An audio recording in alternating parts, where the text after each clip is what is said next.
we're with Deepa Liu. I was so close to trying to say it. Um,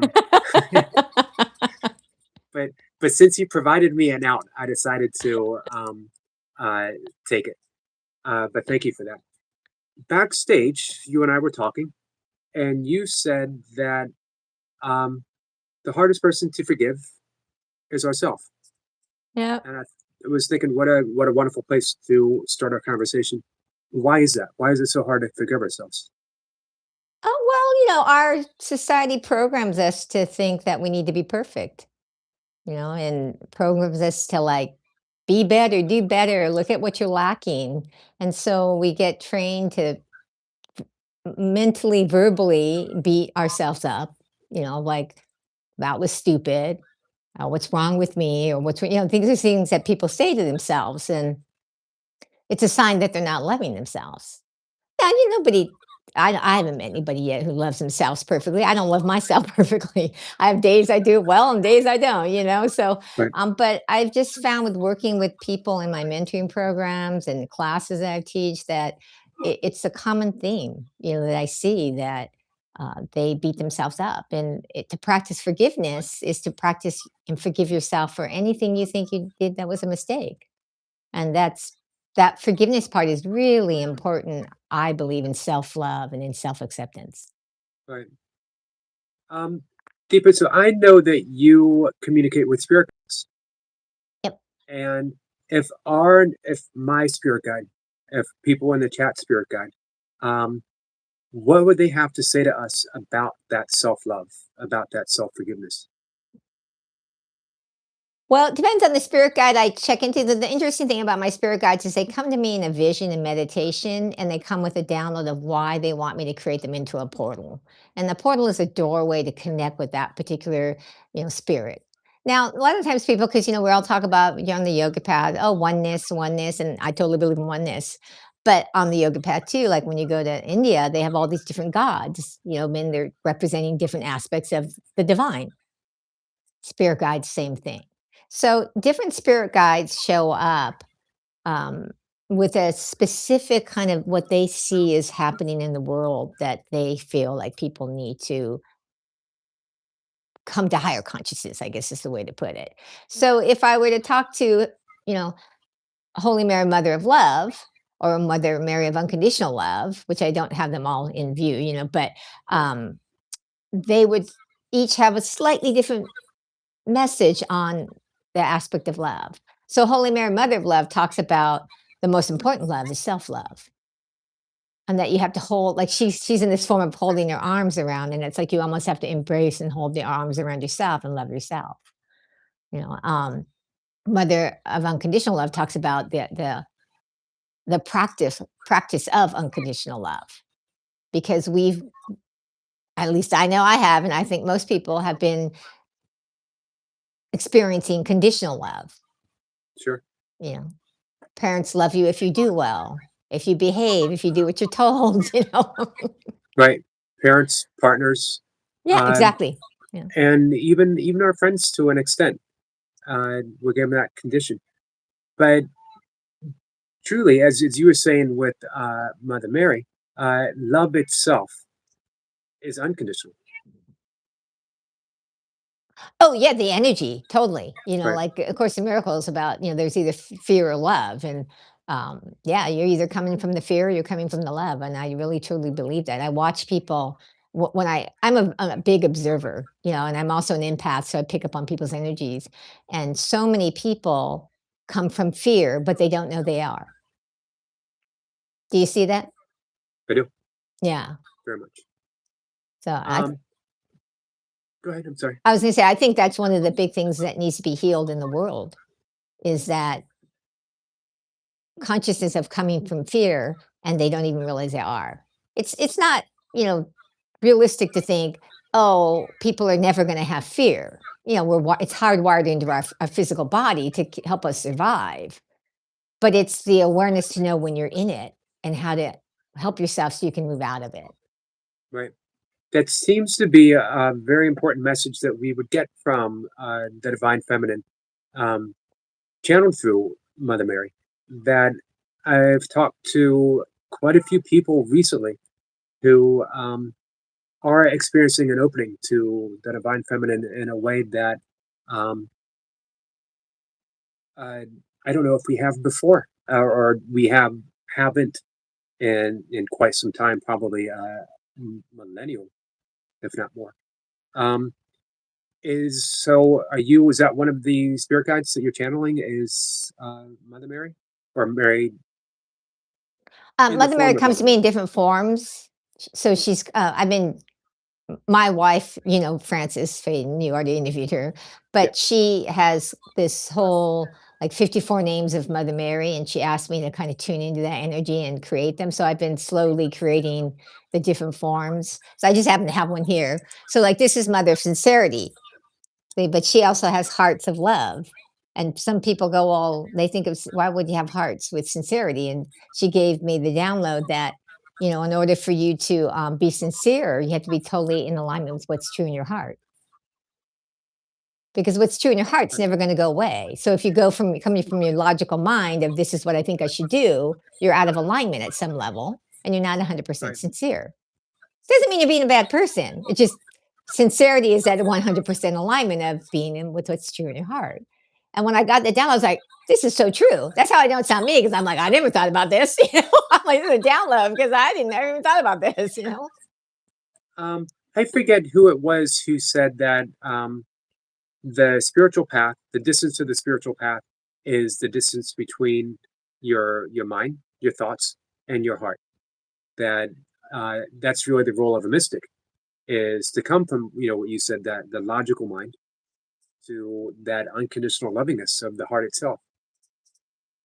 Yeah, I mean, I think the key is how do you keep coming from what's true in your heart, coming back to, I mean, the heart is like the doorway to your soul and why you came here on the planet.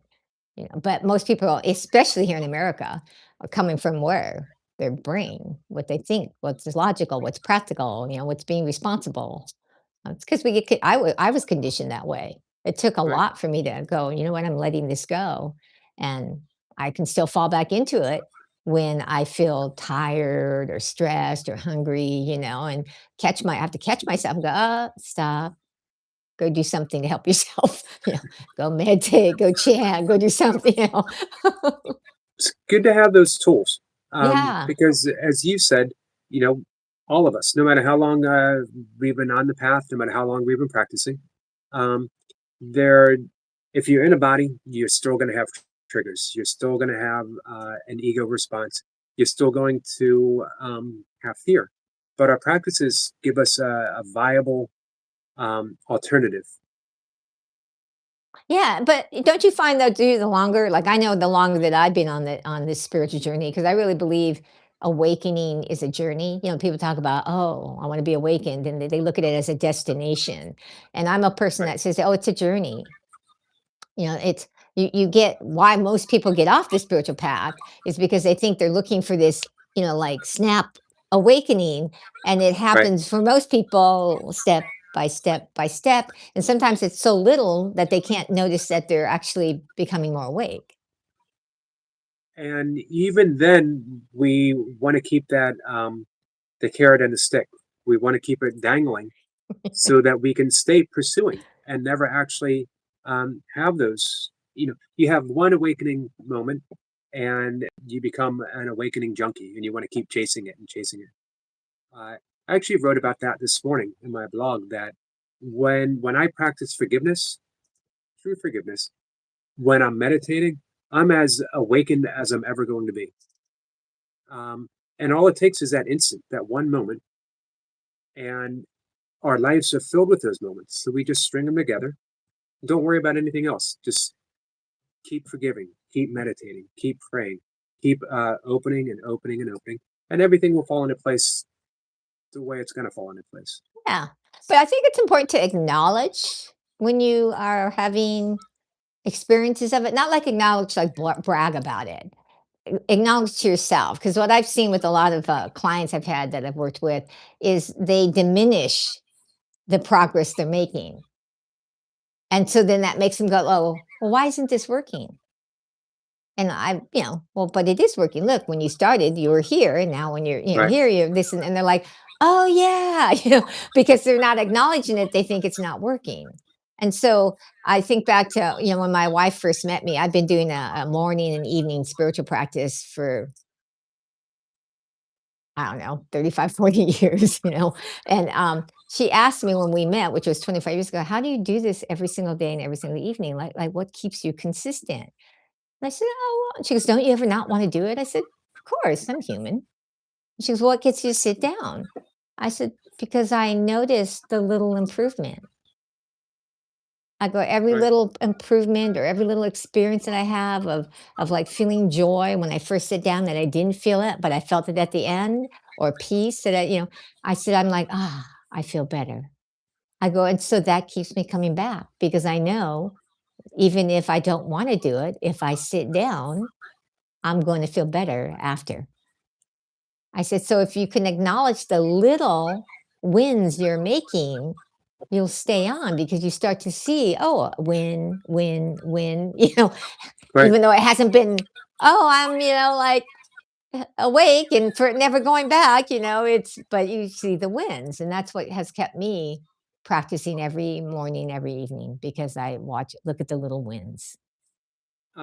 Me as well. And some of those little wins have been pretty major, like leaving a decade's worth of drinking behind in a single moment. Um, Not all of them are like that. Sometimes the win is uh, smiling when I smiling at someone when they've cut me off in traffic. Hmm. Totally. The little things, like you were saying, the little wins, they add up to a very joyful life. Yep, I agree. So, but yeah, I totally get about like the drinking. When I first got on the spiritual path of Buddhism, I was a partier. Partied, partied, partied. We got drinking, doing smoking, but doing weed, doing like other types of doing recreational drugs, that I don't Right. do anymore. But then when I got started being Buddhist, I just went, you know what? I don't need that anymore. I realized I did that stuff because I wasn't happy. And I didn't need it because I felt happy. Right. You know, I think a lot of other habits, such as the habit of being impatient, the habit of um, maybe being short with people, also stem from the same thing that you just said, from being unhappy.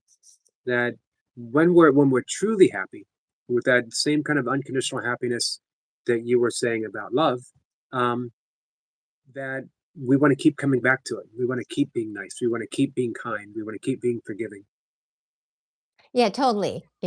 But I think it's important too that like if you have a moment, like I know on the spiritual journey, one of my challenges from the time when I was first beginning was being impatient. And it's vastly changed over the years.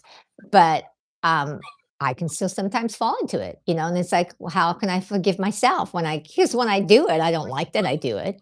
I'm like, Right.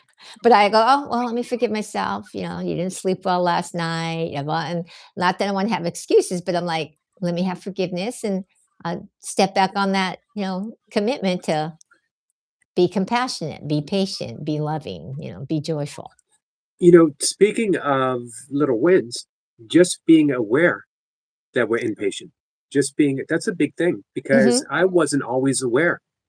Sometimes it took people pointing it out, hey, you could be a little more patient. You could have said that a little more kindly. Um, but now at least I'm aware of uh, the things that the things that happen that I'm not always happy about, Yeah. and I can fix that pretty quickly when I'm aware. Yeah. Awareness is the key to spiritual growth. Right. It sounds like such a little thing because people talk about awareness, but it's the key thing. If you're not aware, you can't change anything. Are you ready for a couple questions? Sure. They're coming in pretty quick. Uh, for empaths, how can we differentiate if the feelings we're feeling is our own or is coming from somewhere else or someone else? Well, there's a couple of different things. A quick thing that I do, like if an emotion comes up, because I can pick up on something from somebody if I'm feeling tired or something, is I'll ask myself, is this whatever the emotion is? Is this sadness? Is this what anger? Is this mine? If it is, let me express it in a healthy way. If it is not, let me release it. And I actually, do like a yogic breath where I bend over and sweep my hands off and release any emotions or energy that I picked up from another person. So that's one of the things I do if something has come and I not sure that it's mine. Usually, here, this is something too. If you find that you have an emotion that you can see there's no reason why you should feel that way, for an empath, that generally means that you've picked it up from somebody. Like if all of a sudden you feel this sadness when you were feeling really happy and nothing's happened that would implicate why you would be sad all of a sudden, often that's picked up. But it's not always, because you could have underlying sadness that's creeping itself to the surface. Sure. Especially if you do yoga postures or something, it can come up. The other thing is and my philosophy is really different than most empaths. A lot of empaths talk about protection, protection, protection. And when I first realized I was an empath, that actually made it worse for me, focusing on protection. And then I realized the reason why was because when you focus on protection, what's the emotion you're having? You're Yeah. afraid, Right. right? You only need to protect yourself is when you're fearful. And so I realized, for me, this does not work because it puts me in the energy of fear, and then it just made me more susceptible to other people's emotional ups and downs when I would do that. So what I found is I have a practice I do that's about creating strong energy.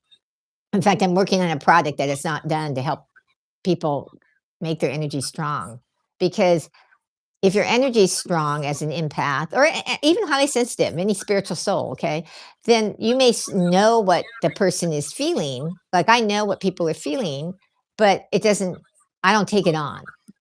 And when my energy is strong, it just kind of bounces off of me. Right. Not literally, but do you know what I'm saying? It doesn't affect Sure. my energy when my energy is strong. So I really think people need to do things to take care of their energy. Deepa, two things. One, I love the way you framed that because it had never occurred to me um, to, you know, coming from fear, protection coming from fear. And the other thing is, does it matter if that energy is coming from someone else or from you? Because we have to heal it either way, right? Well, I mean, I don't know if you know about Ho'oponopono. Uh-huh. Yeah, okay, so I go in and out of practicing that. I'm in the current state of practicing it because of what's going on in the world. So I'm like, Me, I need me to do neither. Ho'oponopono to help the world, But so for some people, they're not in a place to do that practice. For like you and me, we've been on this spiritual journey for quite a while, right? It's not Right. like we've just been doing it for a year. So we're in a place where we want to do this for other people. One of my things is I want to be a blessing in the world. I want to help put out blessings of higher consciousness, blessings of joy and love, blessings of like forgiveness and harmony, But not everybody's in that place and they've got to work at it where they are. So if they're not in a place that that's one of their purposes for being here on the planet at this point in their life, then they need to make it so they're not being taken down by the emotions they've picked up from someone else. Because there was a point in my life way back when we used to live in a spiritual ashram, and we'd have the nicest man. He'd come and stay in our place because he'd like to come to the ashram and stay there for a while, and he could stay. We'd let him stay in our place for free, and sweetheart. But he was having extreme financial problems, like to the point where he was almost homeless. And but always upbeat and happy, when we're there. But when he would leave, I would take on his emotional turmoil that he was going through about the money. And I'd be like, "Oh my god, I'm so down." Mhm. I'd be upset. So I was like, I couldn't even function when I would let that happen. So I had to like release it. Does that make sense? And at that point, I It wasn't in does. that place. Right. We have another question that when you speak of your true heart, are you speaking of your true spirit or the true soul where ego truly can exist? Can exist or can't? Can't. Okay. Cannot. Yeah, I think that we're all here, like, we all come onto the planet with, like, something, whether you wanna call it karma or agreements, because everybody has a little different belief system about, like, if some believe you come here with an agreement of what you're gonna do, some believe it's your karma, but we come and we have something kind of wired into our energy system that we're here to be. and then do. And so that's in our heart. But what happens is because of programming we get from our parents or society, it gets covered up and we don't know about it. So it's really about what that connecting with that spiritual self to know what that is. It's got nothing to do with ego. It's got nothing to do with what you're programmed or what you think you're good in. It comes with when you came back into a body, what was that your individualized soul wanting to come here and be and do? Sorry, not used to being wired in. We have another question. Can we become addicted to a personality or develop an intense like for someone, even if we haven't met? I That's a question no one's ever put to me, and I've never even thought about that. What do you have for that as far as an answer? So, can we become addicted to a personality or develop an intense like for someone, even if we haven't met? I would say yes, because who knows when we may or may not have actually met someone, or um, if we think of it as, um, from a perspective of Course in Miracles, that minds are linked, that we are all individual thoughts within the Very mind of true. God. Yeah. Um, so if we are existing in one mind, then the person that we are that have that intense like for, or even feel an addiction for, is really an aspect of that one mind reflected back to us. Um, and also, one of the things that I've learned is it's all possible. Well, Uh, that's true. Yeah, one of the things when you were talking, because when I heard the question, I was like, I never even thought about that, so but I realized as I was listening to you that, even karmically, we might know someone even though we don't know them physically, right. our soul knows them, you know what I mean? And so then, I mean, I think the word addiction threw me off because I don't think it's ever good when we have an addiction. Because it's not coming from necessarily truth, it's coming from a compulsion that we feel like. Does that make sense what I'm saying It when you use does. the word Yep. addiction? Now, they might not be Sure. meaning it that way, but Right. when I hear the word addiction, it makes me think that. So, Um, I watched a video on YouTube a week or so ago of people in a it was they were in an auditorium, and one at a time they'd let a dog out, and the dog would select their owner, yeah, I and love the that. owner would break down and cry when that dog selected him. And it makes me think the dog knew, Hmm. Oh, and I I think totally agree. I In think the fact, person might have known. yeah, no, I totally agree. My dog I had years ago, I was the person I was with at the time wanted to go get a dog. We just moved into our house and everything. And I was like, I want to wait till we get the fences up. And she's like, no, let's go get it now. I'm like, all right. So I was going there reluctantly because I was like, we don't even have our fences up. We bought a brand new house and there was no fences or anything. I'm like, where are we going to put the dog if we need to go to work, because, but we go to this breeder to look at Keyshounds. And I'm sitting there in a chair just letting my partner at that time go pick out the dog because she was the one who wanted to do it. And this dog comes over to me, the cute little puppy, looks at me, does a little something. I'm like, oh my God, this dog is picking us. I said, this is the dog. And she was like my soul doggy. Like I could just tell, like she understood when I spoke English, that she would understand it. And then people say it's intonation, but I would say it in the most monotone voice. And she would still know to like go sit next to so and so. I Right. wouldn't say anything. I'd just say, Keisha, go sit next to Fran. And she'd get up and go sit next to Fran. I I like to think that if dogs can intuitively select the person they're supposed to be with, then if we really tune into our own intuition, so can we. Yeah, I think that's true. Even my wife, we ended up meeting online and ended up talking, so we did know each other, but we'd not seen each other because the way we met online back then, there were no pictures. Well, I never was even on there. I just happened to respond to her email. So she didn't know what I looked like. I didn't know what she looked like. And I could just feel after we talked about 3 times, like, oh, I think she's the one. But then my logical mind came in and goes, You haven't even seen the woman, you've only talked to her on the phone for 3 times. But we've been together for over 25 years. Oh, wow. So, you know? Um, So I guess that kinda answers that person's question, huh? it does. If you don't mind me saying so, uh, having met your wife, you guys both selected wisely and well.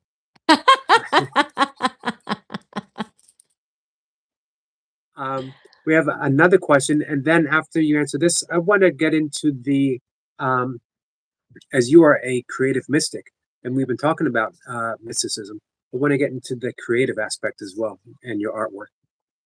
But our next question is, how has the Holy Spirit, or whatever form that you like to use for that Holy Spirit, um, helped you in your real life circumstances? Oh, well, my spirit guides, spirit, God, whatever name you wanna use, guide me in almost every aspect of my life. I mean, the last, how many years now? It's been 20? I think 20 years? Yeah. I sold my house in California like 21 years ago, and we just started following divine guidance on where we should go. So we moved up to an ashram for 6 years and lived there, discovered that it's just a microcosm of the macrocosm, Right, right, and decided it was time to leave and move down to Southern California to live near the beach because we felt like we were supposed to live near Yogananda's, meditation retreat down there and live there for 4 years, and then felt like we were supposed to go cross country on just drive cross country and kinda explore because we could feel like the energy was changing in California.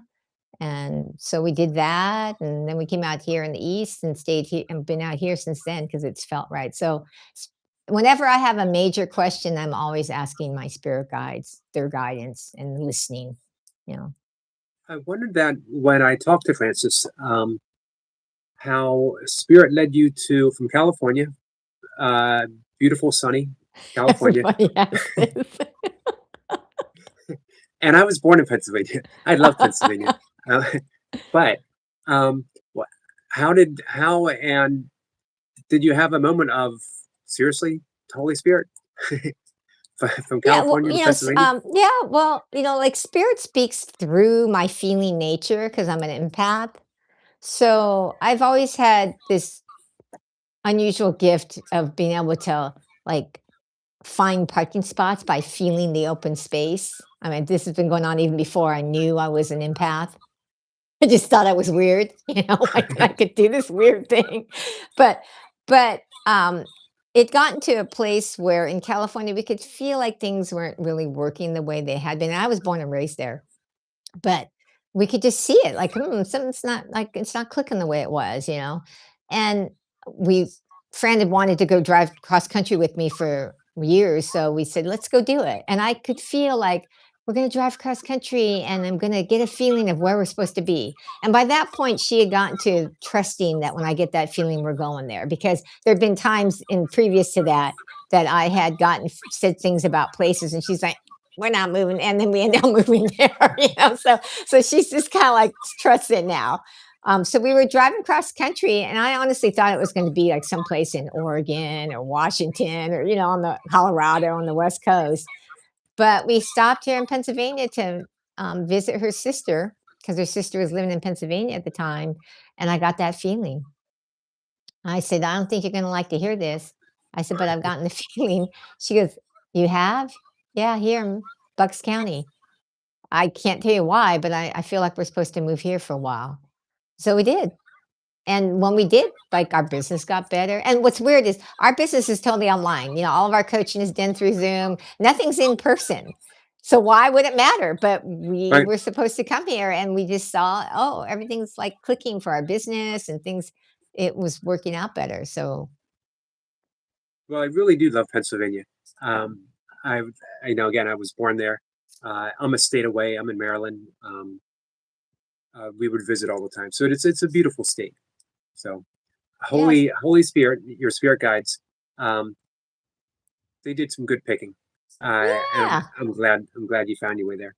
I think the more people can actually ask whatever they call their higher power and can receive the answer and actually act on it, the more they're going to find joy in their life, the more they're going to find like their purpose.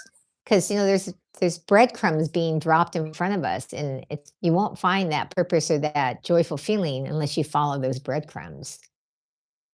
Right. Um, I want to get back to that question a little bit. Not that we got away from it, but it really is important to um, realize we do have that guidance, Mhm. and we can turn to it for everything, any reason, any purpose. We don't need to reserve it for special occasions. We don't need to sit in the full lotus position and wait. It's there. It's available, right? Oh, totally. I mean, one of the things that I find is, like for me, a lot of times spirit is in nature. I'll go out into nature, and if I'm seeking answers, because there's that moment of where there's more quiet and more like calmness and less busyness that's distracting you when you go out into nature. And so I can get an answer sometimes in nature. But it's about being aware, because your spirit guides are speaking to you all the time. It's just a matter of whether you're aware of the communication. Because when I say speaking, people think, oh, it's going to be words. Like, Right. I'm going to hear a voice in my head. And that's not how spirit speaks to most people. It is for some, but for a lot, especially if you're an empath, it it comes from maybe you're feeling nature, what you're sensing, not an emotion, but a sensing of like, I'm getting like a pull that I'm supposed to go this way, or I'm feeling this kind of intuitive urge to do this thing. So, like, for one of the things I had, like, I've been creating these spirit guides, and I've always had this attraction towards instruments, playing instruments. Not good at any of them, never really taken anything where I'm really good at something, but I've always had this. And about, oh, was it 2 years ago? 2 years ago, I had this vision of Mother Mary, and she was playing a guitar. I'm like, so I come up and I tell my wife, I said, I have this vision of Mother Mary playing the guitar, and she's telling me I should get a guitar and start playing a guitar. So we got me a guitar. Okay. Well, I had no idea why. I just thought it was for my own fun, and so I was playing Right. it. And then just recently, I've been playing chords, a little bit of chords, going, this feels like a song. And I had felt like, oh, there's a song for each of these spirit guides that I'm creating. But I am not a musician. I am not some kind of great singer, but I went with it. And so I've having a couple songs right now that I'm creating by just listening to this intuitive nudge that my spirit guides have been giving me. Beautiful. See, so Um, I mean, I don't even know where it's going to lead to at this point, but I'm following it because I know there's something with it. right. So the person I highly invite you to ask into anything like what you're saying, Eric, is there's no question too small to ask your spirit guides, because sometimes people tell me, "Oh, I didn't think I could ask that." I said, "You can ask any question you wanna ask." Right. I do the same thing every morning after I've done my breath work, my meditation, my yoga asanas. I have my 1 cup of coffee. I'm at my desk. I have an empty screen, and I'm going to do my writing. Writing for me is part of my spiritual practice, um, and I don't want to write. I want to receive. Yeah. Because if I write, it's going to be pretty bad. Um, but if I ask, so what is it I should say? What can I offer? How can it be the most helpful? What do you have for me today? And it's always effortless and easy writing. There's no struggle. The only time it becomes a struggle is when I start to insert my own views and opinions and point into it. And then I'm always nudged, erase, delete, and listen and write. Listen and write is the formula for me. Do you ever ask questions, or do you just actually just totally just, "What do you have to say to me?" Like, kinda thing? I don't ask questions. Mm, It's basically just a continuous listening, and there might be a pause. Um, and every once in a while, when I'm about to hit the publish, I'll get a nudge. Not yet. Something more to wait. Um, mhm. and it's funny. I've never regretted waiting. but I almost always regret pushing the publish too soon, and I look at it and I think there's something missing. Sometimes I can't put my finger on it, but I realize I should have paused and just waited. Um, and I've never been led wrong as far as being asked to wait and take that. I love to call it a sacred pause. Yeah, and Um, I love that term, sacred pause. right, I talk about the power of the pause, but I like the sacred pause better, because it's that sacred moment, right? Of really just trusting that right, what you're getting is okay. It's gonna be work out, even though there's that party that might wanna hurry up and get it finished, right? Because 'Cause we're so much into accomplishing here in our, culture of the United States. At least right. that's what I was programmed with. Um, it's an interesting question here. What am I doing wrong if I feel like I'm getting no answers from God? Well, I don't like to put things in right and wrong if I can help myself, or good and bad, because, those are relative terms. Because, but if you're not getting answers, it may be you're trying in a way that you're not wired. One of the things that I find for being able to be receptive to intuitive downloads, intuitive guidance from spirit, is you can't be attached to how the messages come. So if you're an empath and you're trying to get visions, you may struggle because you're not wired that way and it's trying to come through your feeling nature, or vice versa. If you're someone who's visual and you're trying to sense something, and the biggest thing that I find stops it is if you're trying to compare yourself to somebody else. So if you know of somebody, or you've heard somebody or saw somebody on YouTube that does some kind of downloads, and you want it to happen that way, the way they do it, you're Right. going to miss the communication because you're looking for it in a way that it's not coming to you. But I trust me, it's coming to you. You're just not aware of it yet. As you were saying that, I had this vision of um, uh, Moses and the burning bush and Yeah, I knew communication, you could, and someone else, asking God for some communication, and he got like a feeling or a thought, and that jealousy of why did this guy get a burning bush, and all I got was, uh, you know, uh, a feeling in my stomach, a gut feeling. Um, mhm.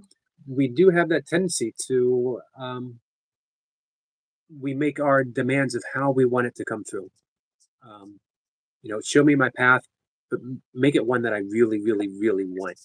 Exactly. Yeah, and there we are with the likes and dislikes, how they can get you caught. Right, right. That leads us into the next question nicely. If you're really unsure of what the Holy Spirit wants you to do, how do you feel about asking for a very specific sign? Oh, I actually think that that's good to ask for a specific sign, because getting evidence helps strengthen your faith. One of the things when I was just Buddhist, I call myself a Buddhist yogi, but the beginning of my practice of being on the spiritual journey was faith, practice, and study. And, practice and study were important to build faith, but you had to practice. And practice isn't just the spiritual practices that you do, like meditation or chanting, or, whatever you do. Um, it's about practicing it in your life, of trusting that the divine's got your back, because we can't see the divine. We've been programmed to believe that if you can't see it, it can't be true. It's one of the biggest Right, falsehoods we've been programmed with is, I'll believe it when I see it. And I'm always telling people, no, you'll see it when you believe it. And they go, but I go, but we've been programmed to think, well, I should believe everything that's physical. And I agree, like, okay, you want to believe in science, but science is always changing. What they discover is true. sure. So when they say, "Oh, well, science says this," I go, "Yeah, but science said that 50 years ago." Which now proves that false. You know?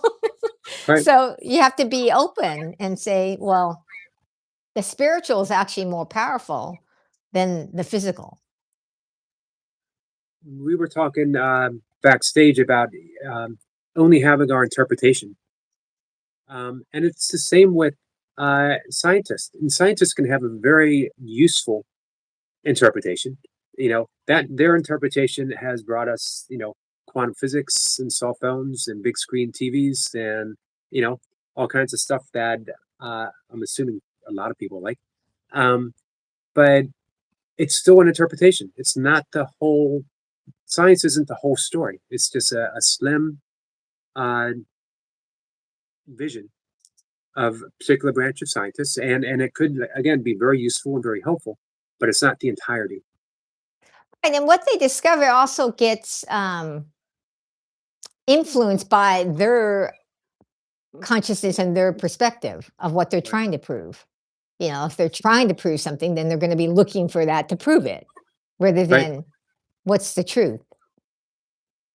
True. Are you familiar with the term the yugas? I know you know who Yogananda is, but do you know who Sri Teshar is? He was Yogananda's guru. Oh, yes. Uh-huh. Yeah. So he wrote a book called The Holy Spirit. I don't know Right. if you've read that or not. I I believe I had it. I don't remember if I read it. It might be. It's a Most of really the books small back there book. I've read. Right. Yeah, it's a small book, but he talks about the yugas and how we're actually in Dwapara Yuga, and most of India will tell you we're in Kali Yuga still. And but I believe Sri Teshwar because when Kali Yuga is like the Dark Ages, solid, physical. That's we only believe with what we can see. Dwapara Right. Yuga is the age of energy. And look at we zip things across lines we can't see. It's non-physical now, right? So much of it is. So I believe we're in the age of energy, but we're at the beginning of the age of energy. So our minds are still a Kali Yuga mind in the sense of even though we're in the age of energy where things are coming from wireless and we can't see things, how we zip it across, phone lines and things, our mind still believes in the physical. We think we should only believe what we can see with our naked eye. And so we have to kind of break through that programming. And that's part of the thing about my creativity and being a creative mystic. It's about how do you access spirit and stop believing in only the physical, but the mystical. Right. That's a perfect opportunity to get to the creative part. Um, Not that they are separate. That you know, any kind of creativity, in my view, we're channeling the divine. Totally. And it might go through a particular filter, but that creative energy itself is straight from the divine. If I'm not mistaken, you haven't always been a painter, right? No, I have not. And I have not always been visual. I used to be a person who could never see anything as far as in a vision or a meditation. If I did a guided meditation with somebody where they said, see the golden ball of light, nothing. Yeah, I was like, well, I guess because I'm an empath, I can't see anything. And Right. then I took a painting class and loved it. So I started going every day and got this desire to paint Yogananda. And at that time too was following his teachings, and the ashram I lived in was by his teachings. And I got this like intuitive feeling like I want to paint his painting so that when people look at it, they feel his power and his blessings. And it was all I kept this a secret, other than I told my wife, but I was like working on it in the art studio, keeping it a secret, listening to his voice as I painted him, would own the canvas, would do all these spiritual practices before I'd start painting, try to move myself aside and have Yogananda come through and paint the painting. And I painted him and I completed him and I stuck it up hanging in the art studio. And one of my friends had seen it and said, "Oh, hey, Yogananda's in the house." And I was like, "Ah, did a pretty good job." Didn't think much about it. But I came back a week later because I wanted to check to see if it was dry. And some woman who I'd never seen in the art studio comes up to me and says, "Are you the one who painted Yogananda?" And I'm like, "Oh, yes, I am." She's like, "I just have to tell you, when I look at this painting, I feel his blessings, I feel his power, and I know I'm a disciple of his." And on the outside, I was like, "Oh, thank you." But on this, I was like, "Oh my God, it worked. It worked. It worked. It worked." Because I mean, she basically said what I had wanted infused in there. And so from there, I did Our Lady of Guadalupe and had a similar experience of that, where somebody came up and said she'd seen the original and could feel the blessings from it. And so, so I just started creating, and those weren't even like I wasn't with the idea of portals yet. I was like, oh, I want to create the divine and into these paintings. And then it was like, I think I want them to be portals where people can connect, you know? And so I just kept doing my spiritual practices with practicing creativity. And I came up with the whole ritual of, you know, praying before, doing some yoga postures, doing some pranayama, chanting, listening to certain music, you know, and then doing my best to move myself aside and let the painting flow through. Right. And then lo and behold, one day in meditation, visions started coming. And I was like, at first I was like, what's that? You know, because it just wasn't what I was used to. And visions started coming, and they started coming in these different forms. And then they started coming with these messages of the blessing they wanted to infuse into the portal. So I, from my own experience, really believe if you want to grow your spiritual gifts, awaken furthermore on your path of awakening, that if you combine creativity and spiritual tools and practices, that it helps awaken your gifts, that you'll awaken your spiritual gifts. I can't tell you what gifts will be awakened because I don't know what your your Right. calling is for what needs to be awakened for you to do your purpose. But I really believe I've seen it when I get people to do it, that they have something that happens where they start to have something that awakens in them. Um, and I don't think it's ever been easier than now to be creative in so many different ways. That you were talking about the age of energy.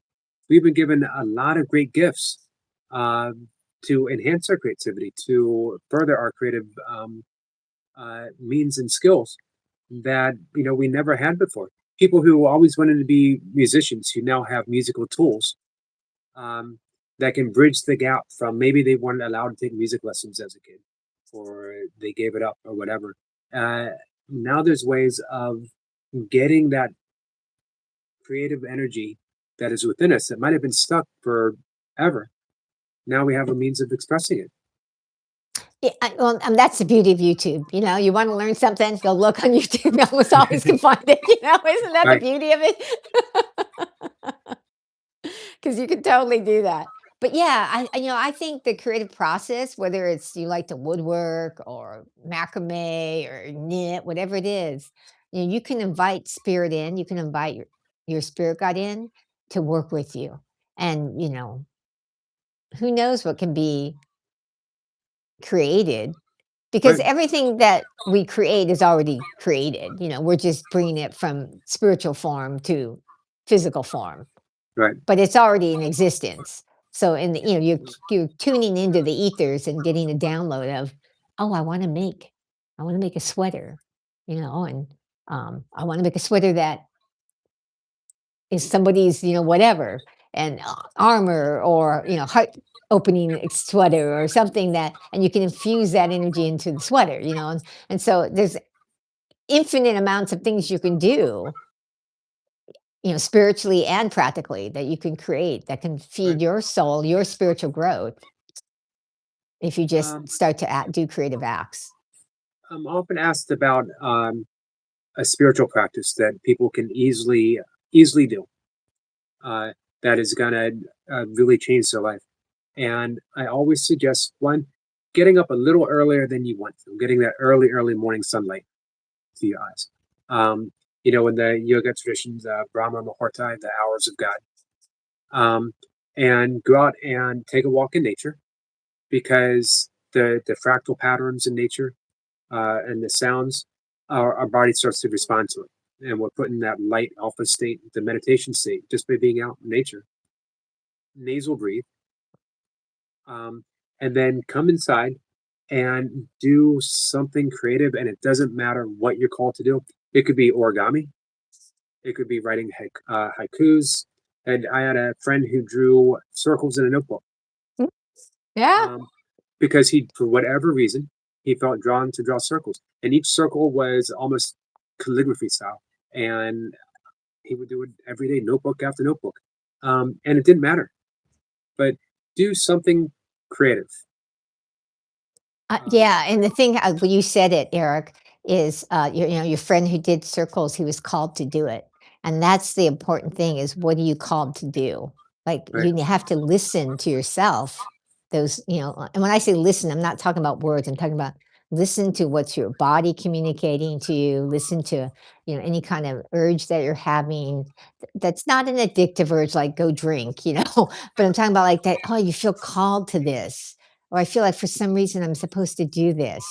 And no matter how illogical it seems, you want to act on that. Right. I have an example of that relatively recently. I had a great guest up and we talked Course in Miracles and non duality. And afterwards, she asked me if I would make some YouTube shorts and maybe some long form content of our conversation. And I automatically said no. Um, and not that I didn't want to, but I said I don't know how to do it. And as I said that, I got in intuitive voice. It sounded an awful like a friend who's in the chat, by the way. Um, and it said, "Do you not know how, or have you never tried?" And the answer was, I had never tried. And I went and I did it. And I looked at it and I thought, I don't know if I can ever do this again because I don't know how I did this, but I did it. And I made a whole bunch more, and I've been doing it ever since. And it's been about 3 months now. And it brings me a whole lot of joy. I feel very creative. And more importantly, when I sent these to uh, my guest, my friend, she said, part of your purpose is to have these conversations with great guests, but it's not the whole part because not everyone is going to watch a 90-minute live stream. But just the right person is going to find just the right clip that they need. Um, 30 seconds or 3 minutes or 5 minutes, whatever the clip is, someone's going to watch that and it's going to be the exact thing they need when they need it. And she said, that's the whole mission. That's the whole purpose of what you're doing. And it just struck me as so true that um, the algorithm is going to give someone that YouTube clip, maybe someone who feels alone, maybe someone who feels creatively stuck, and they're going to hear Deepa talk about opening up and listening uh, and being guided to how to express yourself. Or maybe someone is going to take their first drink in 10 years or thinking about it, and they're going to hear someone talk about recovery, and it's going to make all the difference that they need. Yeah, I think your friend is right about that. That you have to. You don't have to, but I mean, like, if you can take your work and put it in some different forms for people, then you can hit people in different places. And that's really the beauty of technology is that you can do that nowadays. And Right. um, yeah, I think sometimes a short is what people need. I especially with some of the younger people where they've grown up on social media and their attention span's not that long because of it. Right. They need something that's more concise, and they're not going to listen to a 90-minute or hour-long live stream because they just want to get to the point. And so I think, yeah, I think you should do more shorts and stuff.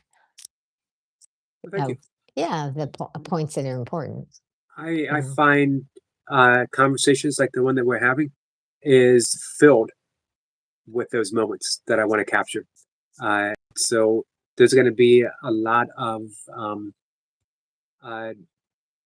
short videos and a lot of shorts of you and I talking about creativity and listening and spirit guides. So um, I'm looking forward to that. I'm looking forward to sharing what we uncover. Which brings me to ask you: you've used the term portals several times. What exactly do you mean by a portal? Portal's a doorway where there's like a concentrated energy that's an intentional energy to help you connect to that particular spirit form, I should say. So I mean, it's actually something that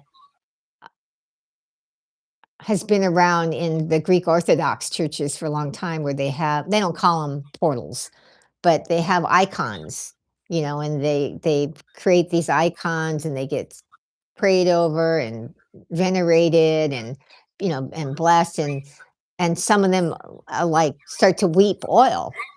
I don't know if you've ever heard of this, but they actually start to stream oil and essential oils and stuff where because they're so treated like they're a living entity that they become that. And so, our intention whenever you're creating something gets infused into what you're creating. So that's why I talk about, if you create with spirit, why it's so important, no matter what you're creating. Like your writing that you free flow and let it free stream in is creating with spirit. And you're allowing that flow to come through so that whatever you're writing can bless somebody. And Right. so it really is about how do we create more of this higher consciousness energy? So everything we create, whether it's a portal that's a doorway to help you connect into that higher guidance, or something you write that helps you connect to that higher guidance. It's that. So the portal is that conduit that helps that the concentrated energy. Does that Right. make sense? It does. Because we had someone comment false idols. But I think that as a question, are we creating false idols? But I think you explained that beautifully so that we see that it is the representation of the energy that's infused with that energy. But it's not a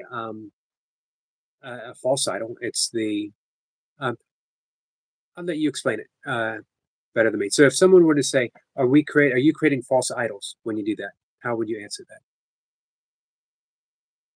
No, because to me, a false idol is something you're trying to venerate as greater than yourself or God, and this is a tool. Like the biggest thing I think portals help people with is one, not the concentrated energy, but two, the biggest challenge people have on the spiritual journey is remembering. Right. Isn't that true? You Yeah. know of a spiritual truth, but you forget about it. You know you're not alone. You know you're one, but you forget about it because maybe you get into something that you need or whatever. And we need things to remind us. So, like I create these spirit guide portals to help people remember because when they see it, they go, "Oh, yes, there's the infinite in this particular form." So false idols are trying to like say this particular whatever it is greater than this or this. At Right. least to me. I don't know what they consider false idols, but that's what it is to me. Um, I think you answered that beautifully. So thank you for that. Because I struggled for a way to explain it succinctly. But you summed it up very beautifully. So thank you. If I'm not mistaken, you actually will paint portals for people and their energy guides, right? Or their spirit guides. Yes, I got this download a while back, and it was so funny because, and this is something I want to share this story just because I think it illustrates when you get downloads, it's not like people think that, well, if I get an intuitive download, won't I be peaceful and be, like I won't be afraid to act on it? And I just kind of, yeah, everybody wishes that, but that's not the truth of how it is. So I got this download quite a few years ago where I was told to put on my website that I can tune into somebody's energy and see their spirit guide that's here to help them with manifesting their purpose or overcoming a challenge. And when I got the download, I go, okay, I was already in a place where I was like, okay, I follow divine guidance. So I put it up on my website just like I was told to. But I didn't tell anybody because I wasn't told I had to tell anybody. And the truth why I didn't tell anybody was because I was afraid. I was like, I don't know if I can do this. I get these visions that come in, but I don't know if I can tune in somebody's energy. So, but I realized I was probably about a year after I put it up on my website. No one had ever asked me about it. About a year after I put it up, I started to realize that I'm kind of in the spiritual closet about spirit guides. Like I don't talk about it as forthcoming as I could. And so I was at actually a business training, and everybody got to get up and say what they did for a couple minutes. So I just decided to get, not that I was trying to get any kind of business for it. I just wanted to get up and come out of the spiritual closet, and I'm like, I want to come out of the spiritual closet. So I stood up and I said, "Hi, I'm Deepa, and I actually see spirit guides and blah, blah, blah, blah, blah." And said my little thing and I sat down. But I came out of the spiritual closet about spirit guides. I got home the next day and I looked at my email, and inside my email was an email from somebody who said, "I was looking at your website and I see you do this personal spirit guide portal, and I think I want one. Can we talk?" You know? And I almost fell off the chair because I was like, "Oh my goodness." But the thing was is I still didn't know if I could do it. I had been given a download of how to do it, that I was told to, like, we'll get together, you're gonna help them make an intentional statement of what they're wanting to call in, and as they made the intentional statement, then after they make it, you're gonna sit and meditate together, and you're gonna get a vision, and you're gonna get the download of what they want, and then you're gonna go away, and you're gonna make the personal spirit guide, and then you're gonna have a second appointment and, um show them the big reveal of who the spirit guide is and what the message is. But the whole time when I did that first appointment with this person, she was talking about Mother Mary. Mother Mary, Mother Mary, Mother Mary. But in the vision, I didn't see Mother Mary. So I was like, painting this, really moving myself aside to let this spirit guide that came through and Right. creating it and infusing it. And when we got together for the second appointment, I was like, I hope she's gonna be happy with this because I didn't see Mother Mary, you know. So I put it up and I say, "Oh, here it is. Here's your spirit guide." And I show it to her and she looks at it and you could see her look is like really kind of surprised. But then I see a tear coming out of her eye. And I'm like, "Oh, I think this is good." Yeah, I hope it's good. you I hope know? so. And she says, "Wow, I didn't tell you this, but I had a reading, an Akashic reading many years ago, and they told me that I was supposed to work with a fairy, and she'd never really done anything with it. And I saw a fairy and I painted a fairy." And the Akashic reader had apparently given her some kind of photo of the kind of fairy that she said, "Oh, here you can work with this fairy." So when I went to, we happened to be going to the same event. Usually I just mail the personal spirit guide to the person because they're in different states quite often. Um, I brought hers in person. She said, "Oh, I have to show you this." And she shows me the picture of the fairy. And there were so many things that were like that fairy. It was mind blowing. Like I'd gotten the same orange skirt that was flowing and these wings that were, and I just was like, from then on, I was like, okay, I can do this because I was so worried. I just thought, well, worst case scenarios, I give her money back. you like Right. if I can't do this, I'll give her money back. So what I want people to get from this is that, spirit guides you to places, the breadcrumbs, remember I talked about? I get the intuitive nudges, but you have to be willing to act on it even if you have fear. Because Right. in the moment when I got the download, I could feel like, okay, I'm supposed to do this. I felt peaceful. But the moment I got into in life, in the world, I was like, "Oh my goodness, I don't even know if I can do this. I hope I can." And I had to move forward with that fear. Um, if you don't mind, can we talk a little bit about that fear Sure. and trust, and that you've decided, both you and your wife, to live by that higher guidance? Um, that in a Course of Miracles, in the Manual for Teachers, they list the 10 characteristics of God's teachers. And number one, and the one which everything always comes back to, is trust. And it's not trusting in ourselves, it's not trusting in other people. Uh, it is the type of trust that you've been talking about and demonstrating in your life. That I will turn everything over to Spirit, to God, and allow myself to be led. Um, but I love the fact of two things. One, that you're literally doing it, you and your partner. And two, you've mentioned fear several times. That doing it doesn't negate the fact that you might be afraid. Yeah. Yeah, I mean, I think that's the reason why people don't act on their intuitive guidance because it goes beyond their logical mind and they can't wrap around doing something that seems really illogical and doesn't make any sense. Like when I sold my house, 21 years ago, 22 years ago now, I guess. Everybody thought I was crazy. Like, "What are you doing? Selling your house? You're gonna move to an ashram? You're gonna" I'm like, "It's what we feel called to do. We're gonna do it." Right. You know? It's my money. It's my house. Get to do what I want.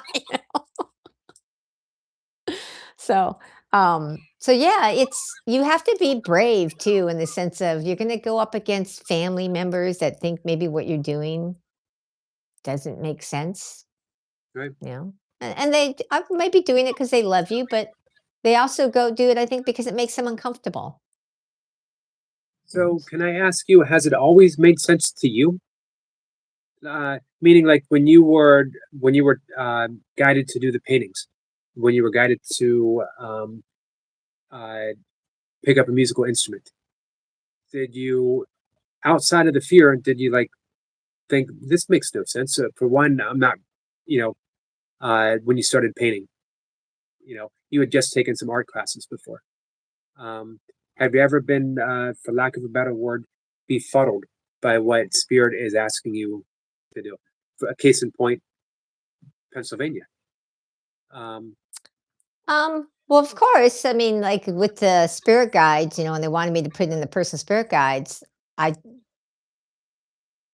I was like, all right, I don't really know if I can do this. And then when Mother Mary showed up with the guitar, I was like, this is weird. I've never had a vision of Mother Mary with a guitar, but she's got a guitar and she's playing it, with her veil and everything. And she's telling me that I'm supposed to get a guitar. I have no idea why, but I, the good fortunate thing is I have a wife that wants me to follow that, so she's like, "Let's go get your guitar." So I'm like, next, like for my birthday, she bought me a guitar. And so let's get this for your birthday, because Um, but yeah, I get it a lot where I don't understand why. I had no yeah, clue why she wanted me to play the guitar. I just knew that that's what she was telling me to do, and I'm like, okay, well, let me learn how to play it. And to be quite honest, Eric, I still don't think I'm a great player, and I'm not trying to be a great player, okay? And that's the thing I really wanna encourage people in their creativity, is I tell people if you really wanna follow divine guidance, you gotta stop the voice of trying to be good. You have to be willing to suck to be great. In there the you go. sense that when I say be great, I don't mean like you're gonna be the greatest artist in the world or the greatest this in the world, but to be great on your spiritual journey. To be great in your spiritual growth, you have to be willing to be bad at something. You have to be willing to suck at it. And so I was like taking the little lessons on this Musora app, it's teaching you. And I couldn't, like, I would do the chords and it would just not sound good. It would like vibrate or whatever, and I didn't know why. And I just was like doing my best. And I finally said to my mother, I said, I think you need to help me with what I'm like missing here because it just doesn't sound that good. And then one day I was looking at a video on Musora and they did a zoom in on the person's hands. And I realized that he's not really applying that much pressure. And I was trying to push the strings down harder, thinking that if I Right. just pushed harder, that it would sound better. And so then I started to like push lightly and I realized, oh, that's what's wrong. You know? But, in a video, they don't tell you how much pressure to put on the strings. Right. So That's a big metaphor there with the pressure. mhm, I think in terms of, I'm a meditation teacher as well. When you give someone the mantra and they want to put pressure on it, they want to think it over and over and over and over again, not allowing the space to come between. Um, so that the same little metaphor that when you're holding that too tight, the music's not going to come through. It's not going to exactly. sound like it's supposed to. And the same, like if the mantra you're trying to, like I find with mantras, sometimes people, and I've been guilty of it myself, especially if I'm like running late to something, but I want to get certain things done for my practice, that I'm trying to speed through the mantras, like, because I want to Right. get done. And I finally came to the realization of like, okay, it's not about the quantity. It's about my intention and quality of how I am when I'm doing this chant. Right. And so that gives the space, right? When you teach someone a mantra for them to allow the energy to flow. Exactly. Um, I wanted to circle back to um, one, the allowing yourself just not to be good. And if you're really doing it out of joy, it doesn't matter if when you start how good you are, as long as you're experiencing that joy. Um, and I also wanted to circle back to that fear, because I certainly do experience fear in what I'm doing. That I I have no technical skill or abilities whatsoever. I have a semi smartphone and internet connection and a overabundance of enthusiasm for talking to people like you. Uh, and I have no idea if I can actually make a living doing what I'm doing right now or earn an income doing what I'm doing.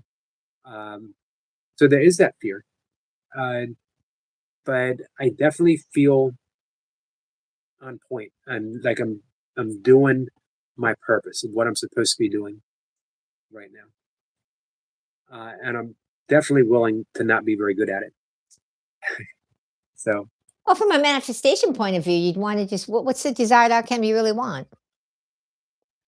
um, I want to I want my needs met, bills paid, and I don't have a ton of bills. I'm in a very fortunate position where I have um, inherited a home, and I split the bills, the utilities, with my brother. Um, but I was living after I closed my business. I've been living off of a small inheritance that is just about done, um, and I want to earn my income feeling like I feel now, like I am literally uh, doing what I was put here to do. That I get to have these wonderful conversations, and as we talked about backstage, have nothing planned and just allowing spirit to speak through me and through the guests, and share it with as many people as possible. Whoever feels called to show up and participate. Well, I mean, I think one of the things with the spiritual journey is coming to terms with the need for money in our culture because, especially in the United States, spiritual like teachers and such way back when, the community took care of them. And that Right, doesn't happen nowadays, especially here in the United States. You can be a spiritual teacher or spiritual mentor or just a spiritual soul that wants to go out and bless people like what you're doing, Eric. And it's about, there's a lot of mixed or cross currents about spirituality and making money. And I think it's important to um, heal the cross currents, I guess is the word, because that's really what it is. All the cross currents come from false beliefs that you get programmed with from childhood or young adulthood about, what it means to be spiritual. And, I right. meet people all the time who say, well, I can't accept money for my spiritual work. But they want to do their spiritual work. And I'm like, but why is it wrong to accept money for your spiritual work? It's the work you do. And it's not like it used to be where the community is going to take care of you. We're in a new age. And so you have to adapt to the new age. So I Right. think that, you know, you want to hold that what you want to do can make the money. I appreciate hearing that. And you had mentioned about the wonders of spiritual spiritual technology and um, the internet and YouTube. And I think YouTube might have returned us back to um, allowing the community to take care of us again. That I like to think of this as YouTube as my alms bowl. That I can be here, and for those who enjoy our conversation, for those who find some meaning, uh, if they feel called to, and there's never any pressure, they can drop a few cents in the alms bowl. Um, Yeah. so in a way, maybe we are back full circle to um, being able to live that spiritual life and be a spiritual teacher, um, and be taken care of at the same time by a vibrant community. Yeah. I mean, I put a PayPal donation up on some of my videos. I just started doing that just in case somebody wants to give. I don't know if you've heard of Insight Timer. I haven't. Yeah, Insight Timer is an app that has meditations and all kinds of things on there. And you can, I don't do it a lot, but I have some of my podcasts up there on audios of maybe intuitive messages that come from Archangel Michael and other places and put them up there. And, um, but you can do lives, and I've done some lives on there sometimes and they don't let you plug anything, but you can ask for a donation. Okay. Um, so it's just something that you could maybe expand into. You can't stream here and there at the same time. I don't know of any app that lets you, not like Right. StreamYard. StreamYard lets you stream into here and into Facebook. But Sure. but it's important. The whole point though is about what do you really desire, and you want this bit what you're doing to support you financially too, right? You I want do. it to be a Yep. blessing out there of what you want to give, but you also want it to support you because you know and so hold that divine mother wants that for you too, because she does. Thank you. Um, I really appreciate hearing that. And it's funny, I I've been I've been working with A Course in Miracles for well over 30 years. I've been meditating even longer. I've been practicing yoga forever. And yet, you know what? I still hesitated to say that um, I hope to have my needs met through what I'm doing. I still hesitated uh, to bridge that gap between spirituality and earning an income. And I know better. So it just goes to show how deep seated some of that fear can be, even after decades of practice. Yeah, we all get programmed with beliefs that we think like that tell us this makes a good person, this makes a bad person. And almost everybody wants to be a good person if you're going to be between good and bad, but most of those beliefs are made up. It's made up from the framework of what your parents grew up with, which was way back when, which isn't Right. even true now. And that's the part where we have to become aware of, like, what are those beliefs that are ruling me, that are stopping me? And this is a continual process. I find, Eric, I'm still working on this. You know, I mean, I love my little YouTube channel, but it's not monetized. But I get money. I make money from it because people reach out and become my clients. Right. They do my connection call, they do a class I'm doing, but YouTube's not giving me any money for any of those videos. They put ads on them, but I don't make any money off of it, Right. but I don't care. I'm like, it's a platform I can go out and be a blessing. It gives me a channel of where I can go bless people and, share whatever ahas or intuitive truths I know, or, spiritual truths I know, and share it to hopefully help other people. Right. And in that journey, hopefully bring the people I'm here to actually help even more, and so Okay. I just keep doing that. And I get different people reach out to me, want to become a mentoring client or take a class with me or something like that. So there's other ways, if you're not monetized, or if you are and it's not bringing the amount you need, that you could maybe offer something that you a product or something that you share. Because Right. in this fact of creativity, when you're creating things, let's be real, if you don't sell it to anybody, it's only going to be blessing you, right? That's true. I mean, Yeah. honestly, that's what happened when I first started creating my spirit guide portals. I was creating them in a vacuum. All they were blessing was me. When I first started doing them, because me, myself, and I'd create it, I'd look at it, I'd stick it on my wall.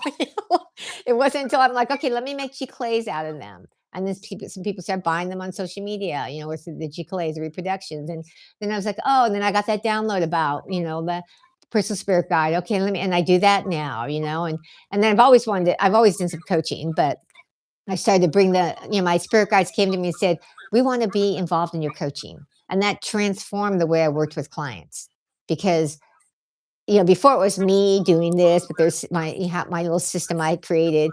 But now we check in with the spirit guides and they guide. Here's the focus. Here's what they want you to do. And then I give the practical, here's how you apply what they just said, because I find people go get intuitive messages a lot from people and they don't do it because they don't know how to. They hear it and they go, oh, it makes them feel good, but they don't actually go apply it in their life. Right. Um, That's the way it is with a whole lot of practices. Mhm. I think at this point, scientifically now, everyone knows the benefits of meditating. Everyone knows the benefit of doing breath work, the difference that it make in our lives, of having some type of spiritual practice. But for whatever reason, there's blocks of taking that step of actually doing it. Same with creativity. Um, so many people I've talked to through the years, including my father, um, always felt that they had a great book in them, but they never sat at that desk and picked up the pen or pulled out the keyboards and actually started writing. Uh, and can really surprise ourselves with what we can do when we open up and allow it to be done through us instead of thinking that, okay, I need to write this book. But imagine if we switched it to there's a book that wants to be written and I'm the person that is ready to receive it. Yeah. Like you've done Well, with your paintings. can I challenge you a little bit? Yes. Because you just said everybody knows about breath work and meditation, and I will tell you, no, not everybody does know. So I want you to come with beginner's mind and always be letting people know. Because number one, not everybody knows. There's a lot of people who have still not been introduced to it. That you know, um, and also too, there's a whole new generation of young people coming up that don't know, and they get to a certain age, and then they want to know. Right. So you don't know who you're here to bless. Um, with about breath work and meditation, because not Right. everybody knows. And the biggest thing is they might know of it, but they have not experienced it. And experience is what transforms us. It's when people meditate and they have an experience that they go, I'm going to commit to this. Or they do breath work and they feel like, I'm more relaxed. Or become more aware of, like, I didn't even know this was going on in my mind, when you do breath work or meditation. That if you created those experiences for people, you could sell them as little products, Thank you for that. you know? So, and then about the painting, I want to get out of frame here for a minute and show you something that I did by a feeling nature, a painting, okay? So, because Sure. it speaks right to what you were saying. Okay.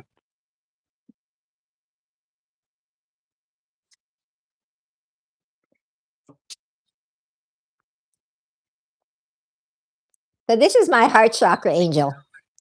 And I got a vision that came to me, and it did not look like this at all. But the thing was, the vision was the impetus to get me to bring out another canvas and start to paint. But when I put the canvas up there, I could feel like that remember I talked about that sensing nature, that feel I could feel like, it's not supposed to look like the vision. And I just started, how like Michelangelo talks about, he just chips away at the rock that's not supposed to be there. Right. Well, this was like I just laid the paint down like it, but it was already there. I was just revealing it, is how I felt with this particular spirit guide. Because I could, the whole time I was just letting spirit, the heart chakra angel flow through me and like do what it was guiding me to do. But yet it wasn't anything like the vision. So I tell people, whatever the impetus of your intuitive nudge is, you have to still continually pay attention, because the messages of guidance will continue to flow through. And your job is to listen and trust enough to act. Where do our own filters come in? Getting because as like you had referred to that, well, this isn't the way it was going to look. Um, so we have our filters in place when we think that we're receiving this guidance, we're receiving the intuition, but we think it's supposed to be this particular way. And you referenced Michelangelo and David taking away all the things that wasn't David. Um, how do we get past our own filters that are saying, no, it has to be this way? Well, that's the practice of non attachment, right? It's about practicing like being 100% in the present moment, and this is a continual practice for me. Sometimes I am, sometimes I'm not, I'm like, Right. um, but it's about how do you be in the present moment and be honest with yourself what you're sensing. See, now with the painting, it might be easier for some to do, might not be, but like in your life, your spirit guides are continually speaking to you. And how do you actually listen and get beyond the programming that says you should go do this or this is what's logical? But yet you're getting a sensing that I'm really supposed to go this other way, and it's usually something that makes no sense, like selling my house. Right. And we're going to follow our guidance and move and rent because we want to just be able to move quickly when we want to do it. Not quickly in the sense of like, oh my God, drop everything. But, selling a house is much more, takes longer than if you go, I decided we're going to move and yeah, Right. move. Sure. So, um, so it's about like practicing being in the present moment, becoming aware when the programming kicks up, and that programming comes in with have tos, shoulds, rules. We've all been programmed to live by the rules, and the rules were made up by somebody else who got them from somebody else, but they're not spiritual truth. And that's the difference. Is it spiritual truth or is it just a rule that someone made up? Right. You had mentioned the programs before, and when we were talking about prosperity, it occurred to me that um, both my parents were Depression era children, and they carried that with them, Hmm. and they have instilled it um, out of love. Yeah. They weren't trying to make me fearful, but they wanted me to have a prosperous, safe life. And because both of them grew up with lack, both of them were very poor. Um, I inherited that sense of fear concerning that there's not enough. That don't take a chance. Don't try to be an artist because there's a reason why they're called starving artists. Um, and that a spiritual teacher in whatever form of spirituality you're teaching is not a viable career option, let alone doing it online um, with a beat up cell phone that's been dropped more times than I can possibly count. Um, and these are things that we need to, these are our programs and our filters, as you mentioned, that we don't need to battle. We just sort of need to be aware of them and ask for help. Yeah. And also to understand a lot of them are not actually true. The whole idea of starving artists. When I went into my art studio and started taking art, my arts teacher told me, yeah, that's a big lie, the starving artists. All the great artists back then, they had, what do they call them? People who actually paid them money all the time to create the Right. art. I can't remember the term he used, but Uh, pa- um, Patron. patron, yeah, patron. Right. So they weren't starving. He said, I don't know where that term came, but he goes, but it's a lie. You don't have to be a starving artist. And when you think about it, who are some of the wealthiest people? Creative people, musicians, actors, people who are artists who actually do murals and big statues. They make lots of money on those things. Obviously, you have to put energy forth and be good at it in the sense of when I say be good at it, I mean good at putting your work out and selling it because Right. what's good to one is bad to another. It's all relative. And it's really what do you believe it's good? Because then if you believe it's good, other people will begin to believe it's good. And that's something I work with because I was programmed to, look and pick at my parents are very critical and judged everything from very critical perspective. And so I just, it's a practice for me to overcome that voice, and so I'm always like, I have to stop, tell that voice to be quiet. We're going to do what we're guided to do. There's no good. It's just about, putting out what you feel like you're tuning into, Right. so it's a practice. It's an important thing to say too. That and you refer to it several times that it is a practice, and Mhm. that both you and I have mentioned that we've been doing this for a long time, but we're still practicing. We're still on the path.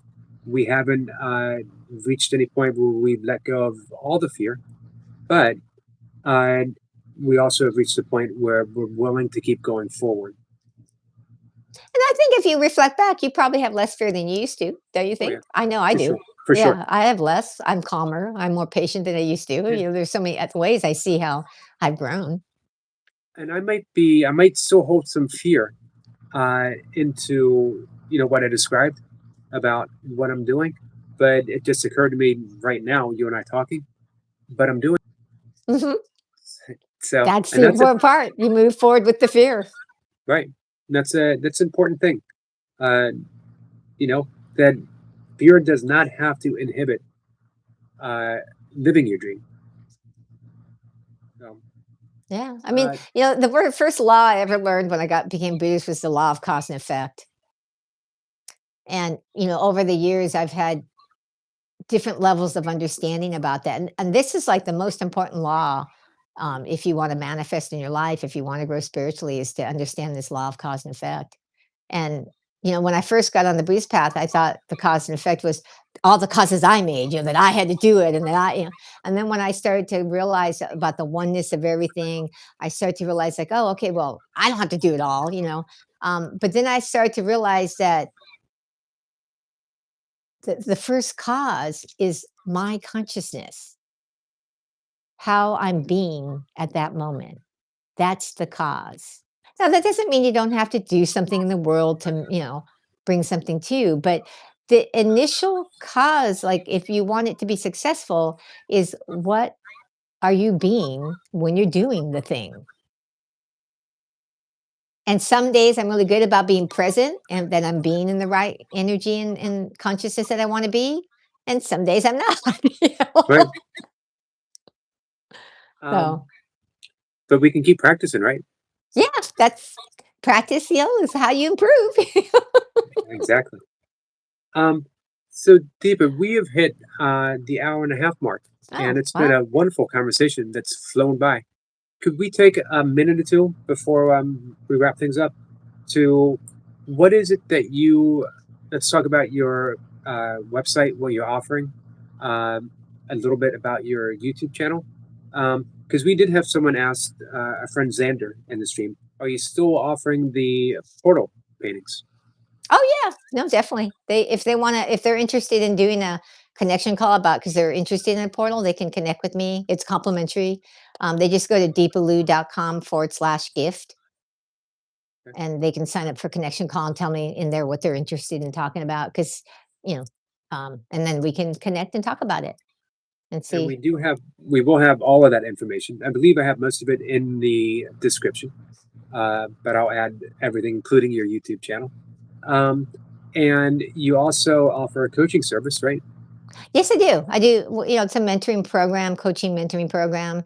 And I work with people over 6 months because of the fact that I'm helping you to help change your programming that's preventing you from moving forward, helping you connect with spirit so that you can get that higher guidance and be able to help you move towards, what you're really wanting to create in your life. And if you know you want to like make movement towards your purpose, we focus in on that. If I have a lot of people who have been, they have their own business, and I help them grow their business. Where I help them integrate how the spirit guides can help you grow your business and help you grow your spiritual gifts too, all together. And you have certainly demonstrated your skill with that uh, to me and for me. Oh, thank And you. I very much appreciate that. I saw you effortlessly step into that role when you saw an issue where you could be helpful. And without, it was very seamless and very gentle how you slipped into that role of guide Well, and thank you. helped steer me from that point of um, getting caught in those false beliefs that could hinder the direction that I want to go. So, I mention this a lot with guests that I always think that I'm bringing someone up to talk to everyone in the chat. And it turns out that they have something very specific that they are going to teach me. Uh, and I appreciate everything that you've done. Thank you. We all need to work, get people to reflect back to us things. We all have a blind spot, and that blind spot's ourself. Right. It's very easy to see things in other people, but most people have a very difficult time seeing when they're getting caught in their own likes and dislikes or their own belief systems.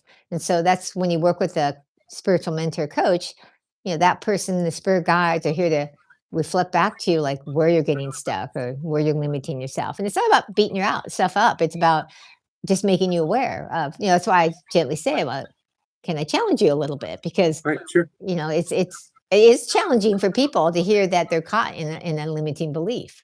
They don't, even know it because they've heard it so much in their life. They're like, "Oh, I never even realized I'm doing this." Um, I spent a lot of years as a personal trainer and as a coach in different physical pursuits. And one of the things that I realized that you can be a very, very skillful coach. You can have a spiritual practice that you're very dedicated to and have progress along nicely. But even the most skillful coach, every once in a while, needs a coach to help point out their, as you said, their own blind spots. That sometimes you can only see certain aspects about yourself. Uh, and in the eyes of a very skillful teacher, they can look at it and think, can I challenge you? Can you look at it this way? Can we flip that around? Um, and that's definitely a sign of someone who, again, is a very skillful teacher. So I do want to thank you for uh, demonstrating that without even attempting to demonstrate that. It was very, very beautiful to witness and very beautiful uh, to receive it. Oh, thank you. It was a pleasure to get to talk with you and share with you. Um, would you consider coming back up and we'll have another conversation? Sure, definitely. We could do some like what I don't know what you're thinking, how long, but I'd be open to it Um, again. It's been fun. okay. And of course, I'd love to have your wife up again sometime too. And I just like the thought of expanding that spiritual family, the spiritual community, and um, giving both you and Francis a little platform to um, talk about the things that we all love talking about. Yeah. I mean, it's always a pleasure to me to find like-minded souls who want to have conversations about this. Because when you go out into the world, at least even though I go to a yoga studio, I find I don't meet that many people who like talking about this kind of stuff. Right. Agreed. So, Sometimes, particularly at a yoga studio, um, it's been, uh, I've noticed for me going to some yoga studios that it is little to do with yoga and everything to do with uh, looking good, feeling better, taking care of some stress. But the spiritual aspects uh, are less considered. Uh, I do find that in a lot, but we actually found a yoga studio that there's a teacher there that teaches people how to read Sanskrit and so they actually do have a spiritual aspect of it. That's not to say they don't have the power yoga and stuff there too, because right. you're having to meet people, where they are. Sure.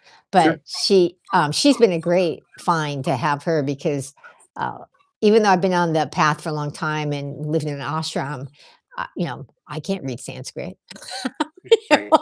Like, Right. so I'm actually gonna take one of her classes so I can learn how to start reading it because 'cause I'm interested in that. Nobody in the ashram knew how to read the Sanskrit because it was an ashram here in the United States. It wasn't an ashram in India.